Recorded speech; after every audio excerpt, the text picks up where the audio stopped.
പ്രിയപ്പെട്ടവരെ, പതിവ് ജോലികൾ തുടരുകയാണ്. പാടത്ത് വെണ്ടയായിരുന്നു, അതെല്ലാം വെട്ടിമാറ്റി അടുത്ത കൃഷിയിലേക്ക് പറമ്പിലേക്ക് പോവുകയാണ്. എന്നാൽ ഒരു സന്തോഷ വാർത്ത പറയാനാണ് ഇന്ന് വന്നത്.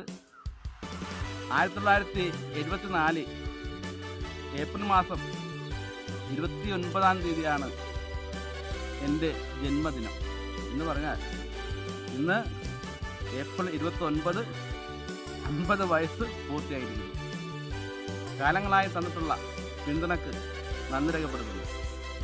എൻ്റെ കൃഷി ജീവിതം ആരംഭിച്ചിട്ട് ഇന്നത്തേക്ക് 10 വർഷവുമാകുന്നു. അപ്പോൾ ജീവിതത്തിൽ ഒരുപാട് പ്രയാസങ്ങളും